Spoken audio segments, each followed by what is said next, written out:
Platform बना के देते हैं। तो इस तरफ का एक प्लेटफॉर्म है स्कैफोल्डिंग भी।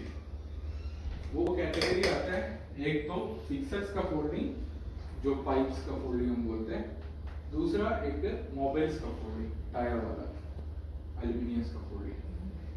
सो फिक्सड स्कैफोल्डिंग और मोबाइल स्कैफोल्डिंग इसका इसमें क्या मीन्स प्राथमिक चिकित्सा।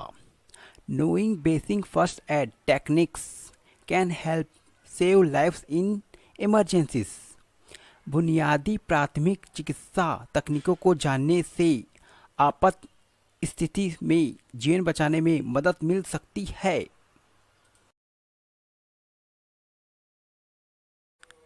नेक्स्ट वर्ड है इमरजेंसी मीन्स आपातकाल। In case of an emergency dial the emergency hotline for immediate assistant. आपातकालीन स्थिति में तत्काल सहायता के लिए आपातकालीन हॉटलाइन डायल करें। नेक्स्ट वर्ड है CPR means cardiopulmonary resuscitation. Means CPR हृदय फेफड़ों का पुनर्जीवन। CPR is a crucial first aid technique used to revive someone whose heart has stopped beating. CPR एक महत्वपूर्ण प्राथमिक चिकित्सा तकनीक है जिसका उपयोग किसी ऐसे व्यक्ति को पुनर्जीवित करने के लिए किया जाता है जिसका दिल धड़कना बंद कर देता है। नेक्स्ट वर्ड है बैंडेज मीन्स पट्टी। Apply a bandage to the wound to stop bleeding. रक्तस्राव रोकने के लिए घाव पर पट्टी लगाएं।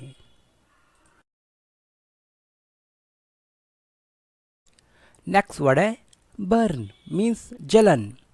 Running cold water over a burn can help alleviate the pen.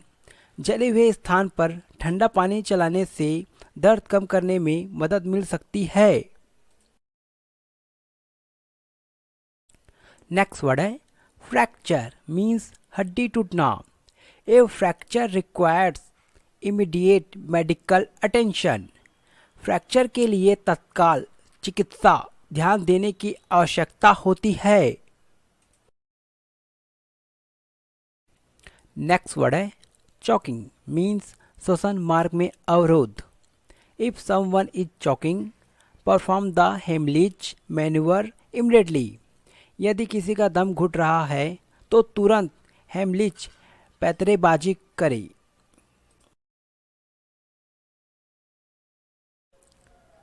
Next word है AED automated external defibrillator. Means AED स्वचालित बाह्य defibrillator. AED are used to restore normal heart rhythm in case of cardiac arrest. Cardiac arrest की स्थिति में हृदय की सामान्य लय को बहाल करने के लिए AED का उपयोग किया जाता है। नेक्स्ट वर्ड है asthma means asthma. Keep an inhaler handy for asthma attacks. Asthma के दौरे के लिए इनहेलर अपने पास रखें। नेक्स्ट वर्ड है एपिलेप्सी मीन्स मिर्गी। During epilepsy ensure the person safety and protect their head from injury. मिर्गी के दौरान व्यक्ति की सुरक्षा सुनिश्चित करें और उसके सिर को चोट से बचाएं। नेक्स्ट वर्ड है allergy means allergy. Identify any allergies a person might have before administering medication. दवा देने से पहले किसी व्यक्ति को होने वाले किसी भी एलर्जी की पहचान करें। नेक्स्ट वर्ड है शॉक मीन्स सदमा। Symptoms of shock include pale skin and rapid heartbeat. सदमे के लक्षणों में पीली त्वचा और तेज दिल की धड़कन शामिल है। नेक्स्ट वर्ड है सेफ्टी गियर मीन्स सुरक्षा सामग्री। Always wear safety gear when working with power tools. बिजली उपकरणों के साथ काम करते समय हमेशा सुरक्षा गियर पहने। नेक्स्ट वर्ड है पॉइजनिंग मीन्स जहरीला होना। If you suspect poisoning contact poison control immediately. यदि आपको विषाक्तता का संदेह है तो तुरंत जहर नियंत्रक से संपर्क करें।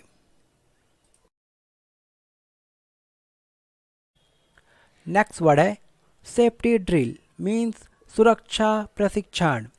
Regular safety drills prepare people for emergencies. नियमित सुरक्षा अभ्यास लोगों को आपात स्थिति के लिए तैयार करते हैं। नेक्स्ट वर्ड है स्प्रेन मीन्स मोच। If a sprain occurs rest and apply ice to reduce swelling. यदि मोच आ जाए तो सूजन कम करने के लिए आराम करें और बर्फ लगाएं। नेक्स्ट वर्ड है सेफ्टी प्रोटोकॉल मीन्स सुरक्षा protocol. Following safety protocols can prevent accidents in the workplace. सुरक्षा प्रोटोकॉल का पालन करने से कार्यस्थल पर दुर्घटनाओं को रोका जा सकता है। आज मैं आपको सिखाऊंगा कि फायर एक्सटिंग्विशर को यूज कैसे करना है और इसको आसानी से यूज करने के लिए एक 4 अक्षरों का छोटा सा कोड बस आपको याद रखना है PASS यानी पास। देखो, ये फायर एक्सटिंग्विशर आपके स्कूल्स, कॉलेजेस, मॉल्स या पब्लिक प्लेसेस में आपको हमेशा ही डोर या एग्जिट की तरफ मिलेगा। ऐसा इसलिए क्योंकि जब आप आग बुझाने के लिए फायर एक्सटिंग्विशर को दीवार से उतारते हो लेकिन पीछे मुड़ते ही देखते हो कि आग बहुत ज्यादा फैल चुकी है और आपके कंफर्ट जोन से बाहर है, तो आग बुझाने की जगह अपनी जान बचा के भागने का ऑप्शन आपके पास हमेशा ही रहेगा क्योंकि आप ऑलमोस्ट एग्जिट पर ही खड़े हो। एक छोटी सी स्टोरी की मदद से आपको फायर एक्सटिंग्विशर यूज करना सिखाऊं तो बात वैलेंटाइंस डे यानी 14 फरवरी 2023 की है। मैं फाइनल ईयर में अपने कॉलेज में मन लगा के पढ़ाई कर रहा हूं। अचानक खबर मिलती है कि फर्स्ट ईयर के क्लासरूम में आग लग गई है और वहां हम पहुंचे तो मैंने देखा कि मेरी क्रश का छोटा भाई बुरी तरह आग में फंस गया है। मुझे पता है कि अपनी क्रश का भी क्रश बनने का इससे बढ़िया मौका मुझे नहीं मिलेगा, इसलिए मैं दौड़ के फायर एक्सटिंग्विशर लेके आया। अब इसे यूज करने के लिए जो पहले एक कोड मैंने आपको बताया था पास, उसमें पहले P का मतलब है पुल। देखो, फायर एक्सटिंग्विशर को आप पहली बार हाथ में लोगे तो ऐसी पिन लगी हुई मिलेगी। ये एक तरीके से सेफ्टी लॉक है। आपको ये पिन पुल करनी है और फेंक देनी है। ध्यान रहे किसी किसी फायर एक्सटिंग्विशर में ऐसा ब्लू लॉक भी मिल सकता है। पिन निकलते ही इसको भी निकाल के फेंक देना है। पास में A का मतलब है एम। नेक्स्ट अब मैं इस होस पाइप को अपने फायर टारगेट पर एम करूंगा, लेकिन ध्यान रहे कि बेटर टारगेटिंग के लिए होस पाइप को एकदम एंड से पकड़ना है। अगेन पास में पहले S का मतलब है स्क्वीज। फाइनली अब मैं अपने राइट हैंड से ही इस ट्रिगर को स्क्वीज करूंगा यानी दबाऊंगा और कुछ इस तरीके से एक्सटिंग्विशिंग एजेंट बाहर निकलने लग जाएगा। अब जब तक मैं अपनी क्रश के भाई को आग से बचाए कि सिर्फ 45 सेकंड में ये एक्सटिंग्विशर खत्म हो जाएगा, इसलिए आग को जल्दी से जल्दी बुझाना बहुत जरूरी है और उसके लिए काम आता है पास कोड का लास्ट वाला S, जिसका मतलब है स्वीप। यानी कि एक बार फायर एक्सटिंग्विशर चालू हो गया उसके बाद मैं होस पाइप को ऐसे धीरे धीरे स्वीप जरूर करूंगा यानी हिलाता रहूंगा। इसके अलावा आग को जल्दी से जल्दी बुझाने के लिए 2 खास बातों का और ध्यान रखूंगा कि जब मैं ट्रिगर को स्क्वीज कर रहा हूं तो इसको पूरी तरह से दबाऊं, पार्शियली नहीं। दूसरा ये कि होस पाइप को इस तरीके से टारगेट करूं कि एक्सटिंग्विशिंग एजेंट को आग के बेस में मारूं, ऊपर फ्लेम्स में नहीं। कांग्रेचुलेशंस, अब आपको फायर एक्सटिंग्विशर ऐसी हैं जो अगर आपको ना पता हो तो आप आग मुश्किल ही बुझा पाओगे। नंबर 1, किसी भी फायर एक्सटिंग्विशर का मोस्ट इंपोर्टेंट पार्ट होता है ये प्रेशर गेज। ये प्रेशर गेज आपको बताता है कि एक्सटिंग्विशर चार्ज्ड है भी या खाली पड़ा है, इसलिए पिन निकालने से भी पहले आपको ये कंफर्म करना है कि प्रेशर गेज ग्रीन पर होना चाहिए। नंबर 2, फायर एक्सटिंग्विशर को यूज करते वक्त जैसे जैसे आप आग के नजदीक जाते जाओगे वैसे वैसे आपको नीचे झुकते जाना है। इसके पीछे बहुत ही बेसिक साइंस है। एयर की डेंसिटी ज्यादा होती है और स्मोक की डेंसिटी कम होती है। इसका मतलब एयर भारी है और स्मोक हल्की है, इसलिए एयर जमीन के ज्यादा से ज्यादा पास रहेगी और स्मोक हाइट पर रहेगी। दैट इज वाई अगर आप झुक के चलोगे तो एयर इनहेल कर पाओगे और खड़े रहोगे तो जो ऑब्जेक्ट्स जल रहे हैं उनकी स्मोक आपके अंदर जाएगी और आपको सांस लेने में दिक्कत होगी। इसलिए जो प्रोफेशनल फायर फाइटर्स होते हैं वो तो स्मोक रूम में क्रॉल करके ही आग बुझाते हैं। नंबर 3, सारे फायर एक्सटिंग्विशर्स सेम नहीं होते। फायर एक्सटिंग्विशर के ऊपर साफ साफ लिखा होता है कि वो ए, बी या सी में से किस टाइप की आग बुझा सकता है। अगर आप ए टाइप फायर एक्सटिंग्विशर को बी टाइप की फायर पर यूज करोगे तो कोई फायदा नहीं है। इसलिए समझो कि ए, बी और सी टाइप की फायर का मीनिंग क्या है। देखो, ए फायर वो होती है जो लकड़ी, कागज, कपड़े, प्लास्टिक और रबर में लगी हो, या फिर ऐसे याद रखो कि ए फॉर ऐश, यानी ऐसी चीजें जो जलने के बाद राख छोड़ देती हैं। इस क्लास ए फायर के लिए आप पानी भी यूज कर सकते हो, एक्सटिंग्विशर की नीड भी नहीं है। क्लास बी फायर वो होती है जो फ्लेमेबल लिक्विड या गैस की वजह से लगी हो, जैसे पेट्रोल से लगने वाली आग या फिर घर में सिलेंडर फटने से लगने वाली आग। क्लास सी फायर वो होती है जो एनर्जाइज्ड इलेक्ट्रिकल इक्विपमेंट से लगी हो, जैसे घर में बिजली का तार जलने से लगी हो या मोटर्स या ट्रांसफॉर्मर्स में लगने वाली आग।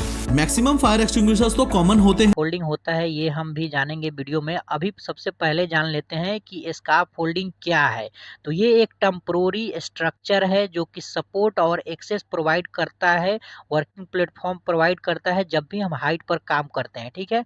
और स्कार्फ फोल्डिंग का स्टैंडर्ड क्या है, पूरे ही स्कार्फ फोल्डिंग का स्टैंडर्ड क्या होता है, तो इसको बोलेंगे कि स्टैंडर्ड अलग अलग होगा, ठीक है। इस ऐसा वीडियो आपको दूसरे यूट्यूब चैनल पर नहीं मिलेगा, इतना अच्छा तरीके से मैं समझाता हूँ। अब बात करते हैं स्कार्फ फोल्डिंग कितने प्रकार के होते हैं।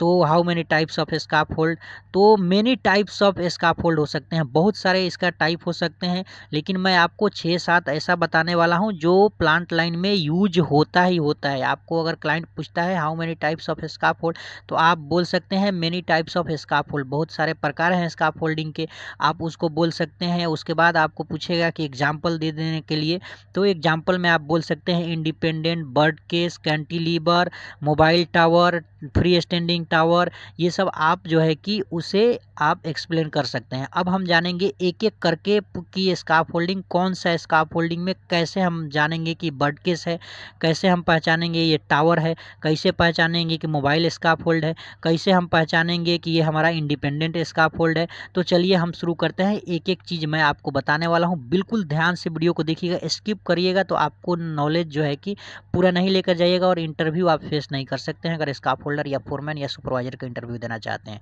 तो बिल्कुल वीडियो को ध्यान से देखिएगा। सबसे पहला अगर हम देखें तो सबसे पहला आएगा tower scarf hold. Tower scarf holding में हमारा 4 स्टैंडर्ड होगा, इसका यही पहचान है, 4 स्टैंडर्ड होगा और ये टावर की तरह दिखेगा। आपको देख सकते हैं वीडियो में, ये टावर स्कार्फ होल्ड हो गया, इसका यही पहचान है। इसमें 4 से ज़्यादा स्टैंडर्ड नहीं हो सकता है, स्टेन यानी कि नहीं हो सकता है 4 से ज़्यादा, ओके। दूसरे नंबर की बात करें तो आ जाएगा हमारा mobile tower scarf holding. Mobile tower scarf holding में टावर की तरह ही दिखेगा, लेकिन इसमें एक चीज़ बदल जाएगा। उसमें क्या हो जाएगा कि नीचे जो है कि स्टैंड में 4 कास्टर व्हील लग जाएगा, जिससे कि मूविंग करने में हमारा आसानी होता है। मोबाइल टावर स्कार्फ होल्डिंग क्या होता है कि एक जगह से दूसरे जगह ले जाने में बहुत ही ईजी होता है। जब हमारा नीचे का जो फर्श है हमारा हार्ड रहेगा तो हम आसानी से उससे मूव कर सकते हैं और लॉक करके ऊपर चढ़ के हम काम कर सकते हैं। तो ये हमारा मोबाइल टावर स्कार्फ होल्डिंग हो गया। तीसरे नंबर के बात करें तो आ जाएगा हमारा इंडिपेंडेंट स्कार्फ होल्ड। तो इंडिपेंडेंट स्कार्फ होल्ड का पहचान क्या है, इसमें 2 स्टैंडर्ड कंटिन्यू जाएगा आगे की तरफ, देख सकते हैं आप जैसे वीडियो में दिख रहा है, ये हमारा इंडिपेंडेंट स्कार्फ होल्डिंग है। 2 स्टैंडर्ड है हमारा विड्थ साइड में और लेंथ साइड में, आप देख सकते हैं जो हमारा चौड़ाई है उसमें 2 है और लंबाई की तरफ हमारा जितना जा सके बिल्डिंग के साइड में आपने देखा होगा बहुत सारे बिल्डिंग के साइड में ऐसा स्कार्फ होल्डिंग बना रहता है, तो इसे हम बोलेंगे इंडिपेंडेंट स्कार्फ होल्डिंग, ओके। तो आप लोग समझ गए इंडिपेंडेंट क्या होता है। वीडियो को लाइक और चैनल को सब्सक्राइब कर दीजिए अगर आप यहाँ तक देख रहे हैं तो। चौथे नंबर के बात करें तो चौथे नंबर में आएगा bird cage scarf hold. Bird cage scarf hold का पहचान क्या है, आप देख सकते हैं इसमें बहुत सारा स्टेन लगा हुआ है और ये स्टेन जो है कि स्टेन की संख्या कम से कम 3, ठीक है। लेंथ और विड्थ साइड में कम से कम 3 स्टेन होना चाहिए, देख सकते हैं आप 3, 3, 6, 3 तरीका 9 स्टेन होना चाहिए और 9 से ज़्यादा भी हो जाएगा तो इसे हम बोलेंगे बर्ड केज स्कार्फ होल्ड। आप वीडियो में देख सकते हैं ये जो बन रहा है स्कार्फ होल्ड, ये बर्ड केज ही स्कार्फ होल्ड है, तो इसे हम बोलेंगे bird cage scarf hold, okay. आप लोगों को बहुत ही अच्छा तरीके से मैं समझा रहा हूं, तो वीडियो को लाइक और चैनल को सब्सक्राइब करते रहें दोस्तों, ओके। अब बात करते हैं 5वें नंबर। तो 5वें नंबर में आएगा स्लंग और सस्पेंडेड स्कार्फ होल्ड या फिर आप बोल सकते हैं हैंगिंग स्कार्फ होल्ड। तो हैंगिंग स्कार्फ होल्ड का पहचान क्या है, तो हैंगिंग स्कार्फ होल्ड का पहचान है जो कि ऊपर से लटका के बनाया जाता है, उसे हम बोलेंगे हैंगिंग स्काफोल्ड या स्लंग स्काफोल्ड या सस्पेंडेड स्काफोल्ड बोल सकते हैं। इसको बनाने के लिए जो है कि हम किसी भी स्ट्रक्चर से सपोर्ट लेके ऊपर से नीचे की तरफ हम बनाएंगे तो हमें हो जाएगा सस्पेंडेड या स्लंग या हैंगिंग स्काफोल्ड हो जाएगा। ओके, छठे नंबर की बात करें तो आ जाएगा कैंटिलीवर स्काफोल्ड। कैंटिलीवर स्काफोल्डिंग का जो है कि आप देख सकते हैं किस तरह से बाहर की तरफ जो भी स्काफोल्डिंग से बाहर की तरफ निकलने के बाद से प्लेटफॉर्म बना है उसे हम बोलेंगे कैंटिलीवर स्काफोल्ड। कैंटिलीवर स्काफोल्ड का यही पहचान होता है, वो बाहर की तरफ निकला हुआ रहेगा। ओके, अब बात करते हैं सातवें नंबर को। सातवें नंबर में आएगा ब्रिज टाइप स्काफोल्ड। तो ब्रिज टाइप स्काफोल्ड कैसे बनता है ये आप देख सकते हैं, दो टावर बना हुआ है, मार के जोड़ दिया जाता है। और इसे क्यों बनाया जाता है ब्रिज टाइप स्काफोल्ड? जब भी कोई एक्सेस है, जहाँ से जैसे गाड़ी आने जाने का है रास्ता है